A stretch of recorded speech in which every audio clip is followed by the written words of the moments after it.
Хүн төрөлхтний түүхэнд хамгийн аимшигтай амьд хүн дээр хийсэн туршилт. Өнөөдөр би та бүхэндээ зүгээр нэг дайны түүх, харгислын тухай ярихгүй. Харин шинжлэх ухаан, цэрэг, төр засаг гурав нийлээд хүн чанарыг яаж бүрэн устгаж болдгийг харуулсан үнэхээр аимшигтай бодит түүхийг ярих гэж байна. Энэ бол Японы эзэнт гүрний хятадын харибын орчимд байгуулсан амьд хүн дээр туршилт хийдэг нууц цэргийн байгууламж 731-р ангийн түүх илээ. Энэхүү түүхийн талаар та бүхэн сонсож байсан байх. Гэхдээ яг юу болсон? Тэнд хүмүүсийг яаж тамалж алж, дараа нь яагаад гэмтэтгээдүүд шийтгэлгүй өнгөрсөн бэ гэдгийг мэддэг хүн тиймч олон байдаггүй. Энэ бичлэгээр бүгдээрээ энэхүү түүхийн талаар бүр эхнээс нь маш тодорхой ойлгоцгоох болно. Болсон явдал руу орохоос өмнө хит их эмзэг юм үзэж сонсож чаддгүй хүмүүс, насанд хүрээгүй хүүхдүүд энэхүү бичлэгээс гараарай гэж анхааруулмаар байна. За тэгвэл бүгдээрээ болсон явдал руугаа орцгоё.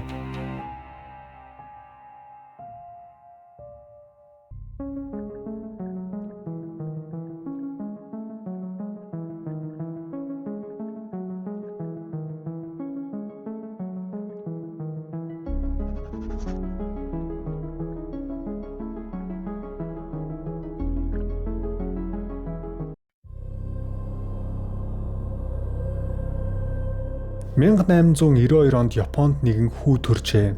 Түүний нэрийг Ишиширо гэдэг.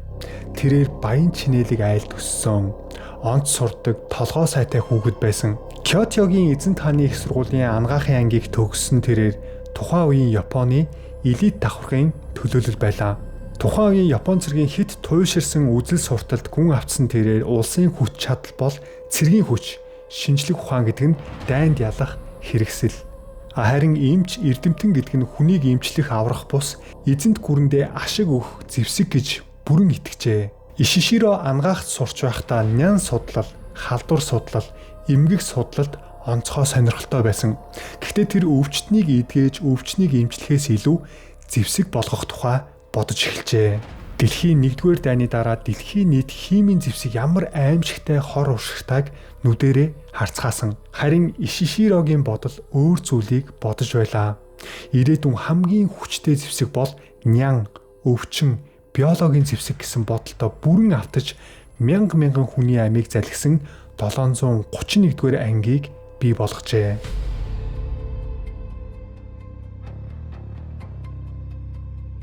1928 онд Манжурийн хүчит удирдагч Жанзолины зорчиж явсан галт тэрэг дэлбэрсний улмаас амиа алдсан. Үүнээс 3 жилийн дараа 1931 оны 9 сарын 18-нд өмнөд Манжурийн төмөр зам дээр дахин дэлбэрэлт болсон. Япон дахиад энэ бол хятадын халдлага гэж зарласан байгаа. Энэ халдлагыг ч Япон өөрсдөө Манжурыг эзлэхийн тулд төлөвлөсөн байж болзошгүй гэж Токиогийн шүүхийн үеэр тэмдэглэсэн байдаг. За шалтгач гараад ирлээ. Япон Манжуур руу цэрэг оруулж эцэст нь тэр бүс нутгийг бүхэлд нь өөрийн мэдэлд авсан. Ингээд Ишиширод хүссэн боломж нь олдсон. Япончууд өөрсдийн газар нутаг дотроо амьд хүний бие дээр туршилт хийвэл сүүлд асуудал үүснэ гэдгийг мэдчихсэн. Харин эзлэгдсэн Манжуурийн газар нутаг дээр бол өөр хэрэг. Манжуурт олзлогдсон Хятад, Солонгос, Орос, Монгол, энгийн иргэд цэргийн олзлогсод бүгд тэдний нүдэнд хүн биш, туршилт хийж ашиглаж болох материал болж хувирсан. Ийхүү 1932 онд харибын орчимд нууц судалгааны төв байгуулагджээ. Эхэндээ өөр нэртэй жижиг байсан энэ газар цаг өнгөрөх тусам улам тэлж илүү том, илүү нууц, илүү зохион байгуулалттай болж бидний өнөөдрийн мэдих 731-р анги болон хувирсан юм.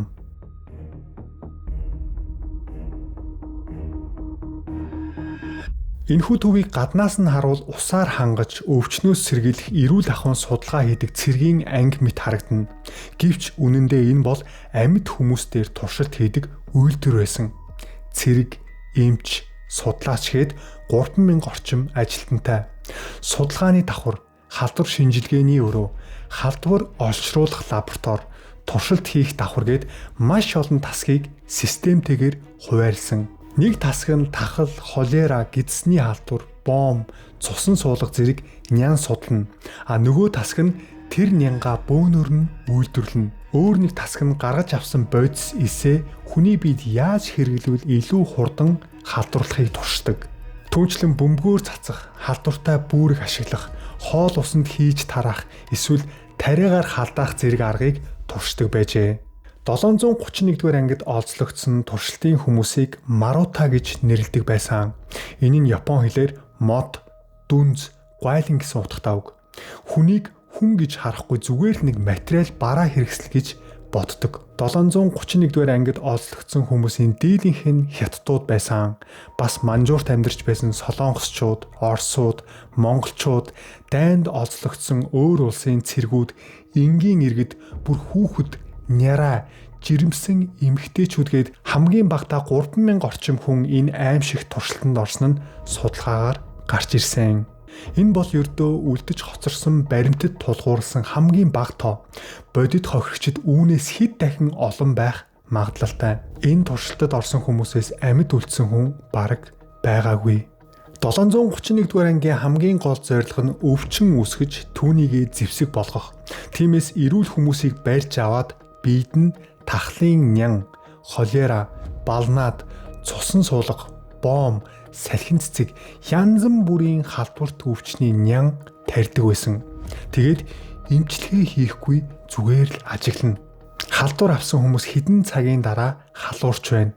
Биеийнх нь аль эргэтэн хамгийн ихэнд гэмтэж байна. Хэдий хугацаа өнгөрсний дараа үхэж байна.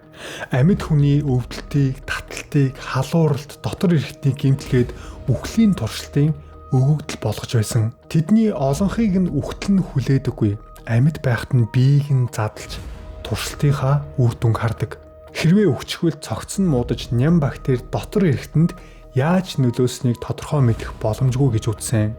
Тэдний логикоор амьд хүнийг задлж үзэх нь илүү үр дүнтэй, ашигтай гэж үзсэн.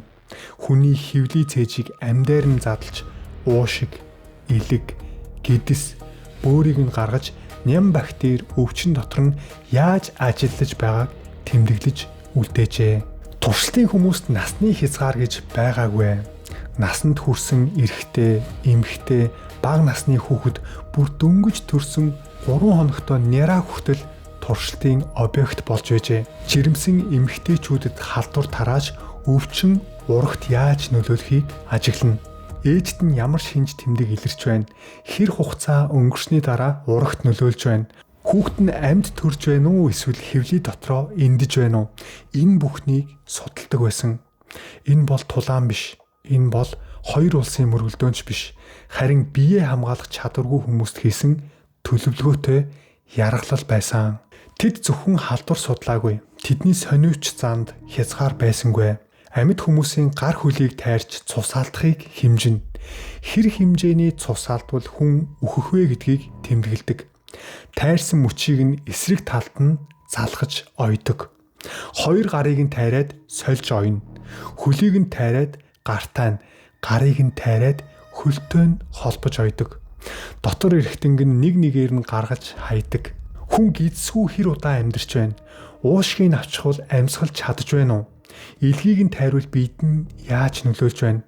Тэр байтугай бүр амьтны цус амьтны эрхтэн хүртэл хүний биед залгаж туршдаг байжээ. Гэтэл энэ аимшигтай үйлдэлүүд ямар ч мэдээ алдуулагчгүй амьд сэрүүн мэдрэлтэй хүмүүстээр хийгдсэн гэд боддоо. 731-р ангийн хамгийн жигшүүртэй туршилтуудын нэг бол хүний эрхтэнг хөлдөөх туршилт. Ишиширо болон түүний баг хүний мөч хасах хэдэн градуст бүрэн хөлддөг вэ? Хөлдсөн мөчийг нь яаж гисгээж байж буцаад хэвийн үйл ажиллагаанд орох вэ гэдгийг туршдаг байсан. Хүмүүсийн гар хөлийг хасах 20 градусын хүйтэнд удаан хугацаагаар ил гаргана. Мөстэй усанд дүрнэ. Хүйтэнд нүцгэн гаргаж зогсооно. Мөч нь бүрэн хөлдсөн эсхийг мэдхийн тулд модон сава, банзаар цохиж шалгадаг. Хэрвээ цохигт нь хугарч бутарч мэдрэхээ байсан байвал бүрэн хөлдсөн гэж үздэг. За тэгээд дараа нь янз бүрийн аргаар гисгэх гэж оролдоно. Халуун усанд хийж үзнэ, бүлээн усанд дэвтээж үзнэ, гал хасааж хайлуулж үзнэ. Энэ бүхний эцэст тэд хамгийн тохиромжтой гисгэх температурыг тогтоосон гэж ярьдаг. Ямар олон хүн өвдөж, орилж, зовж, тарчилсан бол хөлдөөд үхэж байгаа хүүхдүүд, амьдаараа гар хөл нь ялзарч байгаа эмэгтэйчүүд, галд шатаж амьсгалаа хураасан эрчүүд, тэр дундаа няраа хүүхдүүд хүртэл энэ туршилтад өртсөн гэх баримтууд бий. 731-р ангид Тэмбүү, Заг хүтэн зэрэг бэлгийн замын халдвар төвчнийг ч судалж байсан. Эхлээд тэд нянг тариагаар халдаах гэж оролцсон. Гэтэл хүссэн үр дүн нь гараагүй. Тэд илүү харгас аргыг сонгон Тэмбүүтэй хүмүүсийг авчирч эрүүл хүмүүстэй хүчээр бэлгийн харилцаанд оруулсан. Халдвар судалж байна гэх нэрийн дор хүмүүсийг хүчрхийлж хэд хоног, хэдэн 7 хоног, хэдэн сарын дараа ямар шинж тэмдэг илэрч байгааг тэмдэглэдэг байжээ. Халдвар авсан эмэгтэй жирэмсэлвэл жирэмсэн их болон ураг дээр давхар туршилт хийдэг. Хүний арьсны урвалыг харах гэж амьдаар нь арьсыг нь хуулдаг байсан тухайч гэрчлэл бий. Зарим хүнийг дүүжилж хэр хугацаанд амьсгал нь боогдож байна секундээр хэмждэг. Заримд нь хоол ус өгөхгүй хорж шимт хижээл шингэн алдалт тураалд орох явцыг нь ажиглаж хардаг. Заримыг нь битүү орчинд хорж агаарыг нь баг багаар битүүлж хизээ амьсгал хураахыг нь шалгадаг. Заримыг нь түлж галз шарагдах үед бие нь хэрхэн гэмтхийг судалдаг. Хүч чадлыг нь шалгах нэрээр иргэдэг төхөөрөмж аппаратанд хийж үхтэл нь эргүүлдэг байсан гэх мэдээллүүд ч бий. 731-р ангид лабораторидоо зөвхөн хүнийг тамлаад зогссонгүй.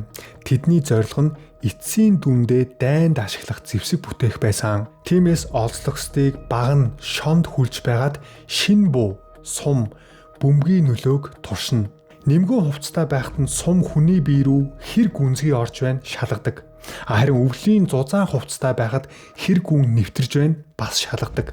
Халдвартай нян агуулсан гарнат бөмбөгийг хүмүүсийн ойролцоо дэлбэлж халдвар хэдийн хугацаанд ямар хүрээнд тархахыг шинжилдэг байсан. Мөн бүүргийг халдвар тараагч болгон ашиглах туршилт хийжээ. Тахлын нян агуулсан бүүргийг олноор нь өсгөж хүмүүс рүү тараан тахал өвчин нэг хүн дээр, нэг айлд, нэг тосгонд нутаг даяар хэр хурдан тархаж байгааг судалж үзсэн. За үүгээр зогсохгүй хоолнд нь ням бактери хольж, банш, ус, хүнсээр дамжуулан халдвар тархах хурд, нас баралтын төвшинг хэмждэг байв. Энэ бүх туршилтын хамгийн аимшигтай үр дагавар бол 731-р анги судалгааны үр дүнгээ бодит амьдрал дээр туршиж үзсэн явдал. Тэд халдварт нянтай бүүрэг, бөмбөг, бохирдсон зүйлсийг хятадын тосгон, суурин газруудад тарааж байсан гэх баримтууд байдаг.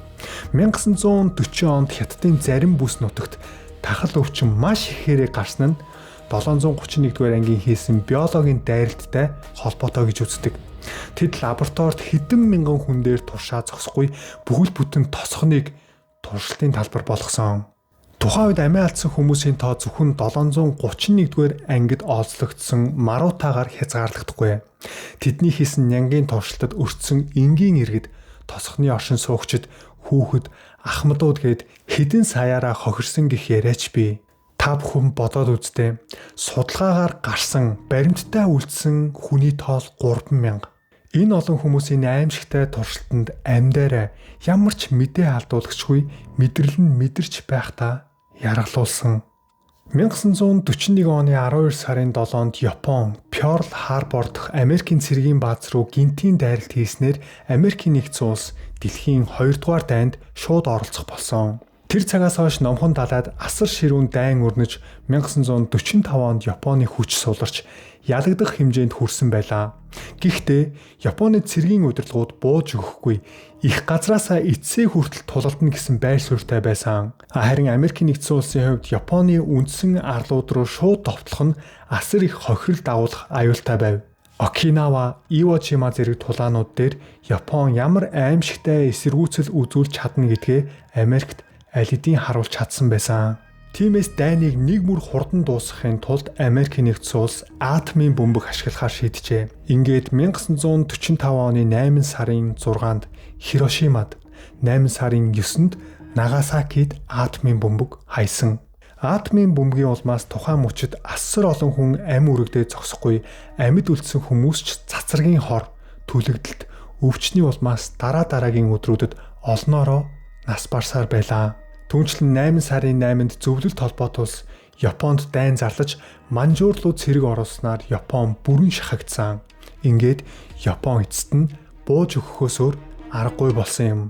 731-р ангийн удирдлагууд дайнд ялагдсанаа сонсоод маш хурдан хугацаанд баримтуудаа устгаж эхэлсэн. Хэрвээ зөвлөлтийн цэргүүд тэднийг бариул хийсэн аимшигт үйлдэл нь бүгд үйлчлэгдэнэ гэдгээс айсан учраас.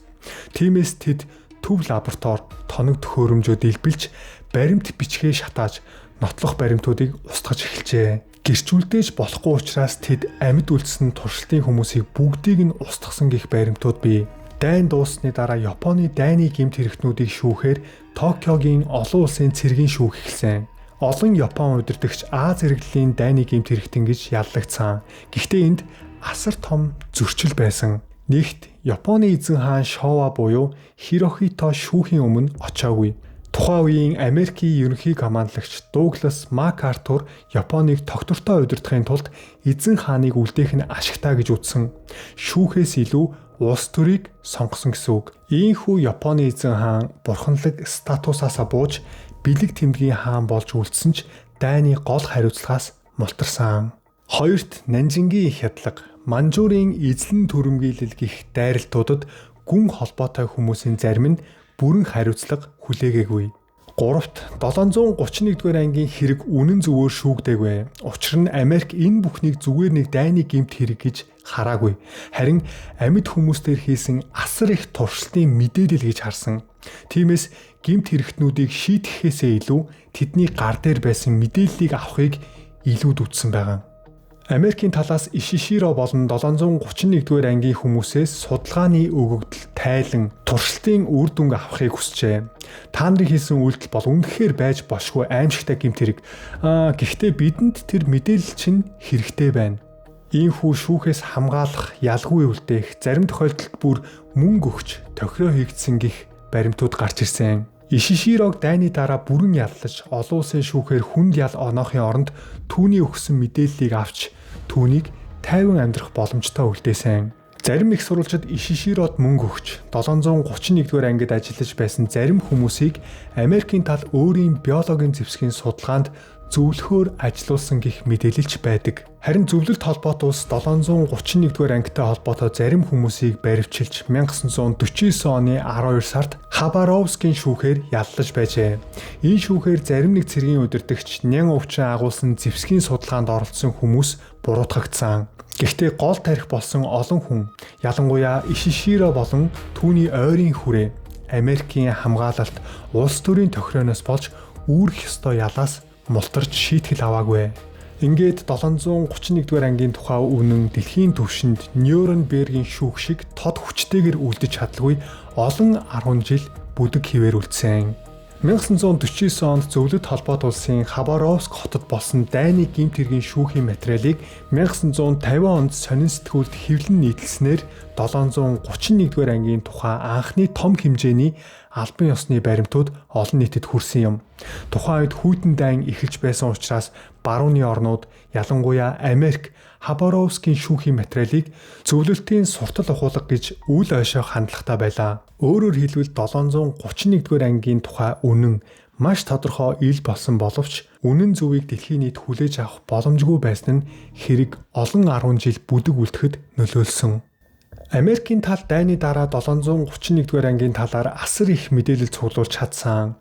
Японы биологийн зэвсгийн судалгаа, баривчлагдсан хүмүүсийн мэдүүлэг, баримт бичиг, байцаалтын тэмдэглэлүүд Америкийн архивд орсон. Гэхдээ эдгээрийн ихэнх нь удаан хугацаанд олон нийтээс нууцлагдсан. Хожим Америкийн нэгдсэн улсын үндэсний архиваас Японы дайны гэмт хэргийн баримтд нээлттэй болох ажлын хүрээнд олон мянган хуудсыг дэлхийн нийтэд ил болгосон. 2007 он гэхэд Японы дайны гэмт хэрэгүүдтэй холбоотой 100 мянга гаруй хуудас нууц баримт тайлагдсан гэж Америкийн нэгдсэн улсын үндэсний архив албан ёсоор мэдээлсэн байдаг. Өөрөөр хэлбэл 731-р ангийн тухай үннийг нэг хүн нэг өдөр илрүүлээгүй. Зөвлөлтийн шүүхийн материал нэг тал болсон. Америкийн нууцаас гарсан баримтууд нөгөө тал нь болсон. Дээр нь Япон, Хятад, олон улсын түүхчид хэдэн 10 жил архив ухаж, байцаалтын тэмдэглэл, цэргийн баримт, захидал, судалгааны өгүүлэл, гэрчлэлүүдийг хооронд нь тулгаж байж энэ аимшигт түүхийг аажмаар бүтэн зураг болгосон. Тэгвэл энэ сэдв яагаад хожуу хүчтэй яригдж эхэлсэн бэ гэвэл 1980 онд Японд маш чухал эргэлтийн үе болсон. 1983 онд Японы боловсролын яамны түүхч Сабуро Янагагийн сурах бичигт орсон 731-р ангийн тухай бичсэн хэсгийг хасуулахыг оролдсон байдаг. Гол шалтгаан нь хангалттай судалгаа байхгүй гэсэн тайлбар. Гэвч удалгүй 1984 онд түүхч Цунэши Кейчи Америкийн нэгдсэн улсын баримтуудаас 4,000 гаруй хуудсыг орчуулж нийтлснээр Япон энэ сэдвийг булж дарах аргагүй болж эхэлсэн. Өөрөөр хэлбэл Японы дотор 731-р ангийн тухай яриа томоохон маргаан архивын баримт сурах бичгийн тэмцлүүдийн дүнд илүү тод гарч ирсэн гэсэн үг. Дараагийн чухал үе шат бол шүүхийн шийдвэрүүд байсан. 2002 онд Токиогийн дүүргийн шүүх Япон хятадд нянгийн дайн явуулж хохирол учруулсан гэдгийг хүлээн зөвшөөрсөн. Хэдийгээр нөхөн төлбөрийн асуудал дээр хоёр улс хоорондоо маргаантай байсан ч Японы шүүхээс 731-р ангитай холбоотой нянгийн дайралтыг албан ёсоор хүлээн зөвшөөрсөн нь маш том үйл явдал болсон. Энэ бол энэ бүхэн болсон эсэх нь эргэлзээтэй гэсэн маргааныг улам багасгасан чухал мөч байлаа. Тэгвэл өнөөдөр бидний харж байгаа маш олон зураг, дүрс, музейн үзмэр хаанаас олдсон юм бол 731-р ангийн байрлаж байсан Харбины Пимпан дүүрэгт байрлах барилгын байгууламжийн үлдэгдэл, лабораторийн хэсгүүд, шатаа ах зуух, шоронгийн бүтцийн үлдэгдэл зэрэг бодит газар дээрх уул мөр хадгалагдаж үлдсэн байсан. Хожим энэ газрыг дурсгал судалгааны талбар музей болгож хөгжүүлсэн. 2015 онд Харбин дэх 731-р ангийн гэмт хэргийн нотлох баримтын музейг шинчилж нээсэн нь олон нийтэд илүү том хэмжээний үзүүлэн, зураг, эд мөрийн баримтыг харуулах боломжтой болсон. Өнөөдрийг хүртэл үн цэнтэй үлдсэн баримт бол хохирогчдын ярилцлага биш, харин хуучин гишүүдийн өөрсдийнх нь мэдүүлэг байсан. Учир нь 731-р ангийн дотоод хоригдлуудаас амьд үлдсэн хүний баттай өргөнөөр хүлээн зөвшөөрөгдсөн ярилцлага бараг байдаггүй. Гэхдээ дайны дараа зөвлөлтөд хоригдож байгаад Японд буцсан зарим нэг хуучин гишүүд мөн хожим нас ахисан үедээ гимшиж ярьсан зарим цэргүүдийн мэдүүлэг маш чухал их сурвалж болсон. Йошио Шинозука зэрэг хуучин гишүүд олон нийтэд ярьж өөрсдийн оролцсон үйлдэлүүдийн талаар гэрчилсэн байдаг. Харин сүүлийн жилүүдэд Хидео Шимизугийн хуучин гишүүнч ил гарч ярьсан нь энэ сэдвийг дахин олонний өмнө авчирч чадсан. Өөр бас нэг чухал зүйл бол 2018 онд Японы үндэсний архив 731-р ангитай холбоотой 3607 хүний нэрсийн бүрэн жагсаалтыг судлаачдад гаргаж өгсөн явдал. Энэ нь яг хэн оролцож байсан гэсэн асуултад архивын төвшөнд илүү тод хариулт өгөхөд тусалсан. Нэг үгээр хэлбэл 731-р ангийн тухай үнэн зөвхөн ам дамжсан яриа биш, нэртэй, огноотой, архивын жагсаалттай, шүүхийн материалтай, газар дээрх бодит түүх болж үлдэж чадсан. Тэгэхээр энэ хэрэг хэрхэн ил болсон бэ гэсэн асуултын хамгийн товч хариулт нь ийм. За одоо бүгдээрээ хамгийн чухал хэсэг рүүгээ орцгоё. Аимшигтай үйлдэл хийсэн 731-р ангийнхан амьдралынхаа үлдсэн хугацааг шоронд өнгөрөөсөн байх гэж бодож магадгүй. Гэтэл бодит байдал дээр эсэргээрээ байсан. 731-р ангид ажиллаж байсан зарим эмч, судлаачид дайны дараа Японд буцаж очоод их сургуулийн профессор, эмнэлгийн дарга, судалгааны төвийн захирал, эмийн компани удирдлага хүртэл болжээ. Хүлдэлтийн туршилтыг ахалж байсан хүн нь бүр нэр хүндтэй анагаахын сургуульд өндөр алба хашсан гэх баримт бий. Харин Ишиширог зовж тарчилж өгсөн гэх яриа байдаг ч үүнийг батлах тодорхой баримт ховор. Харин олон их сурвалжийн дагуу тэр дайны дараа Америкийн нэгдсэн улсад мэдээлэл өгч шүүхийн жинхэнэ шийтгэлээс мултарсан. Дараа нь Японд нуугдаж нам гүм амьдарсаар 1959 оны 10 сарын 9-нд Токио хотод төвөнхийн хор тавдраар нас барсан гэж тэмдэглэсэн байдаг. Нацист Германы Аушвицийн тухай дэлхий сайн мэднэ. Харин 731-р ангийн тухай бол түүнтэй дүүцхүүд аимшигтай хэрэгч харьцангуй бага яригддаг. Шалтгаан нь хэд хэд бий. Нэгдүгээрт Япон дайны дараа олон баримтаа устгасан. Хоёрдугаарт амьд гэрч бараг үлдээгүй. Гуравдугаарт Америк 731-р ангийг бүрэн дэлгэж шүүхээс илүү тэдний судалгааны өгөгдлийг авах сонирхолтой байсан. Дөрөвдүгээрт хүйтэн дайны үед ийм хэрэг олон улсын төв эндэр дээр тасралтгүй яригдахаас илүү улс төрийн шалтгаанаар бүдгэрчээ. Тэгвэл энэ түүхийг яагаад өнөөдөр дахин ярих ёстой вэ? 731-р ангийн түүх муу хүмүүс байсан гэх энгийн өгүүлбэрээр дуусахгүй. Энэ түүх бидэнд хид хідэн аимшигтай зүйлийг ойлгуулдаг. 1-р боловсралтай хүн заавал ёс суртахуунтай байдаггүй. 2-р шинжлэх ухаан хүний төлөө биш, эрх мэдлийн төлөө ашиглагдвал хамгийн харгас зэвсэг болж хуурч чадна. 3-р хүн нэгэнт хүнийг хүн биш гэж харж эхэлвэл түүний дараа ямар ч харгислал боломжтой болдог. 4-р дайн дууссан ч үнэн шударгаас өөрөө автоматар ирдэггүй. Заримдаа ялагч тал хүртэл үннийг нуун дарагдуулж булшлах, гэмт итгээдийг хамгаалах, мэдлэг, ашиг сонирхлоо урдаа тавихыг бид энэ түүхээс харж байна. 731-р ангид аваачигдсан хүмүүсийн олонх нь нэргүй үлдсэн, булшгүй үлдсэн. Шүүхийн танхимд тэдний хоолой дуграагүй. Гэрчлэгч боломжгүйгээр устгагдсан.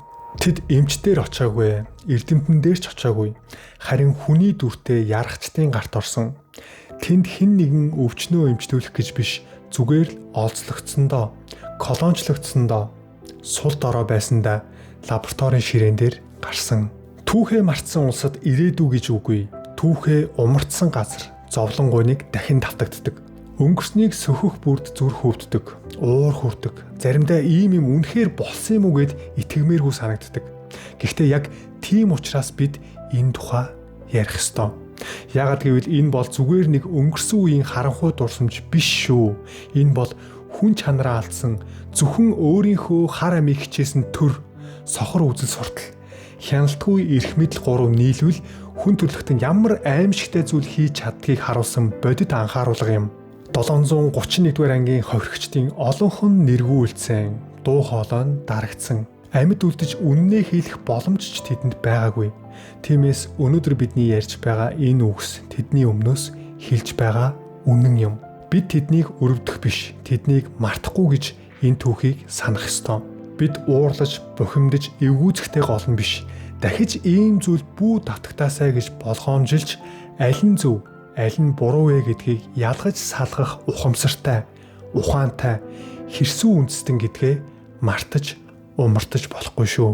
Өнөөдрийн болсон явдал дугаартаа хамтдаа үзэгчдээ маш их баярлалаа. Тэгвэл дараагийнхаа бичлэгээр уулзтлаа. Түр баяртай.